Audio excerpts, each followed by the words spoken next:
These two items were also 2 for $1. I had to have this. Take a good look at what we got here. Look at that.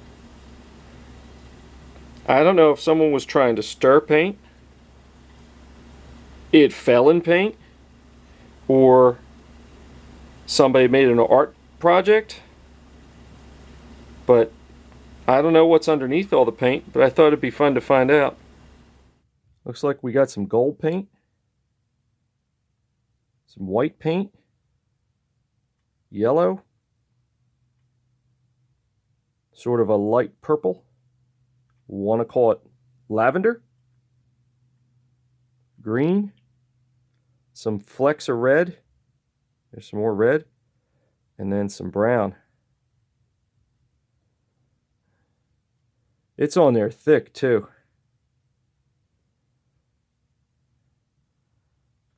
Let's see about getting it off. That's the stripper I'm using.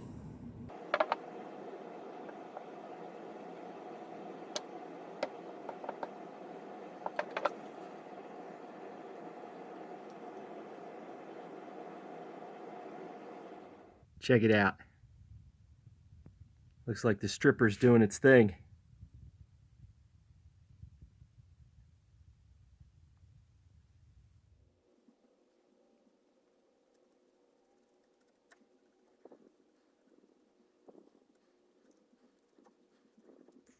Looks like there's multiple layers of paint.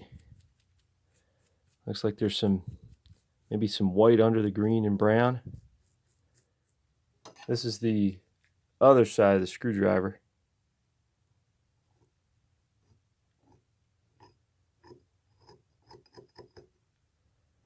Looks like the green's coming off pretty easy.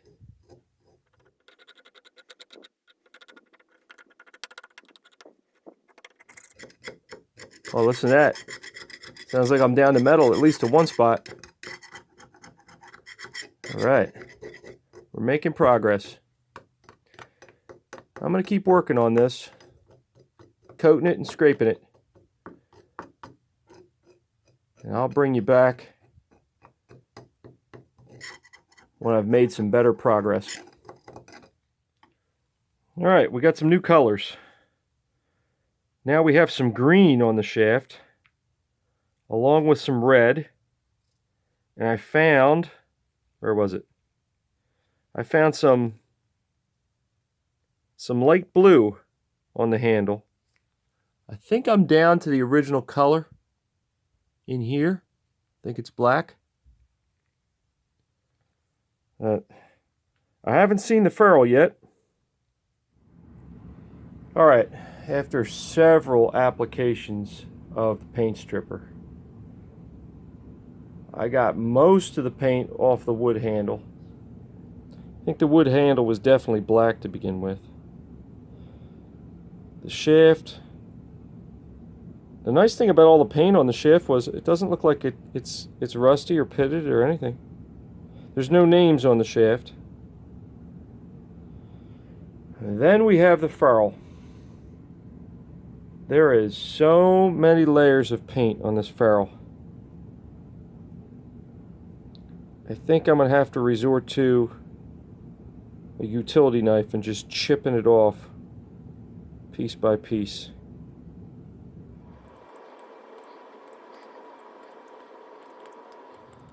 Look at all those layers. That's crazy.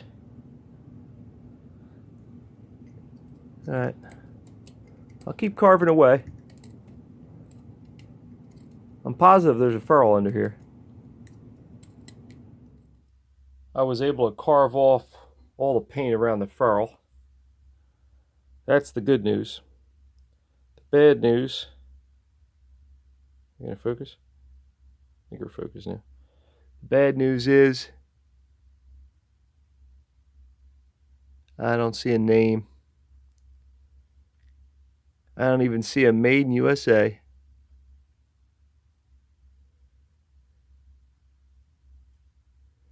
Huh. I was really hoping I would unearth a name on that ferrule.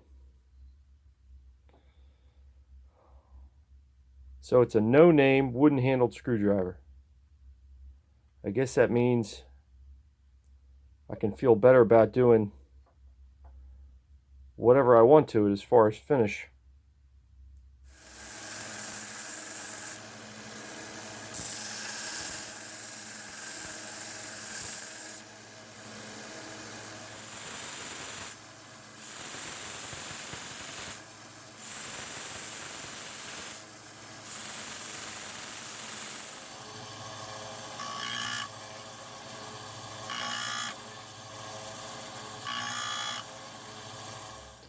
Here's the shaft and tip after the 80 grit belt.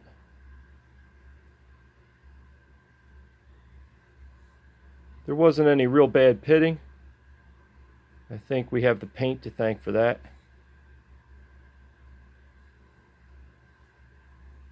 I'll move on to a 120 grit belt and then my conditioning belts. Here's the shaft and the tip after the 120 grit and the 3 grades of conditioning belt. Look how nice that came out. Those conditioning belts really do a nice job. That looks great. A lot of times I'll put the shaft in my drill press to sand the ferrule, but this tip is so wide that it won't fit right in the chuck on the drill press. The ferrule's too narrow to be able to easily sand on the 1x30 belt sander. I could sand it by hand, and I might end up sanding it by hand. Well, let me try something else first. I'm going to give these little scrubby wheels a try. This is the kit you get at Harbor Freight. It's narrow enough that it'll fit on the ferrule. I'm going to put it in my hand drill, and then I put my hand drill in the vise.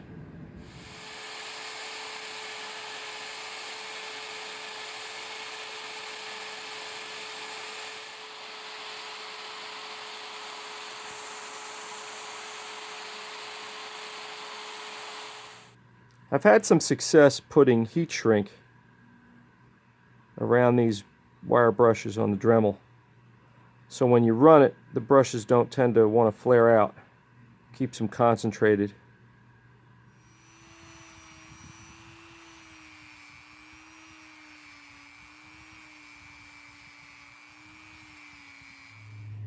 I think the little red and gray scrubby wheels did a respectable job on that ferrule. It looks pretty good.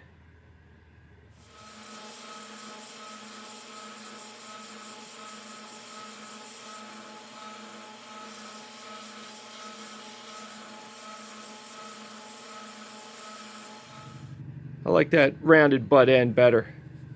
It feels better in my hand. Doesn't dig into your palm as much.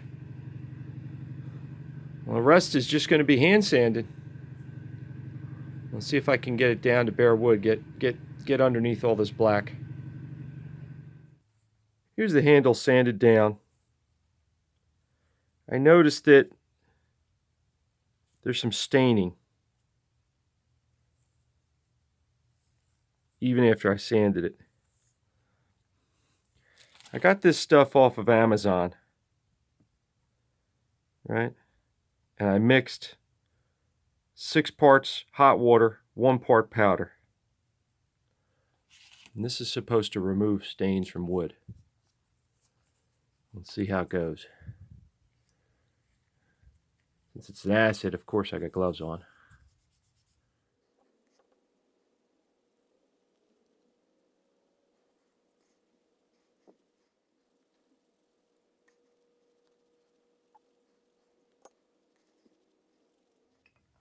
I mixed up some water and some baking soda. I'm thinking to use it to neutralize. Oh, look at that. See that foam? Here, watch. You ready? That's pretty cool. Okay. So that's definitely stopping the acid. Well, that was a fun science experiment, but I don't think it did anything for the discoloration I was trying to get rid of. Alright, here's the wood handle after it dried. I'm not going to say that acid did nothing. I mean, I think the wood is paler, but it didn't get rid of all the staining I was worried about. I'm going to do some more sanding, and then I'm going to put on a finish. Okay, this is what the screwdriver looked like when I brought it home from the fall Jacktown show.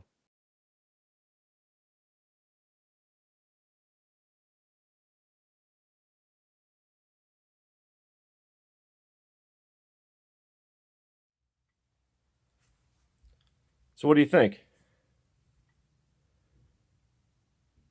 The handle came out pretty good.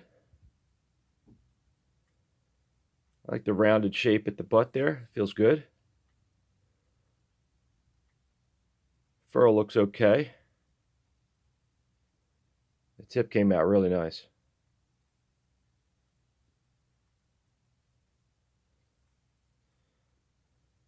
I'm pretty happy with that. I finished the wood handle with 3 coats of Minwax Polyshades Bombay Mahogany. And of course, Chuck and I polished the metal with Flitz. I had fun removing the layers of paint. It was like an archaeological dig. The paint did a good job preserving the metal, and I'm happy with how the wood handle turned out.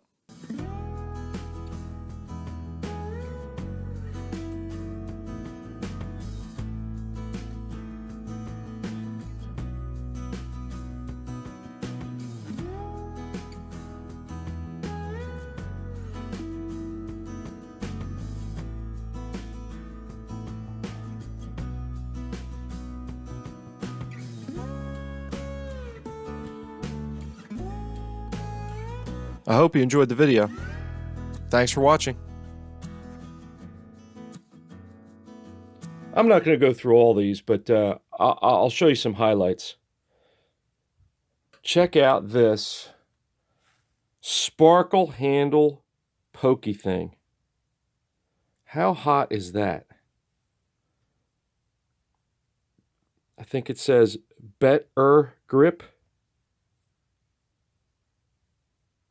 And it says it's made in USA. Check out that handle. Couldn't say no to that one. Chuck and I cleaned it up, sharpened it, and polished the metal and plastic with Flitz. Now I'm a fan of wood handled tools, but if it's got to be plastic, it ought to be translucent with sparkles. According to my research, my sparkle handle pokey thing was part of the Diligent Duchess toolkit sold by Neiman Marcus.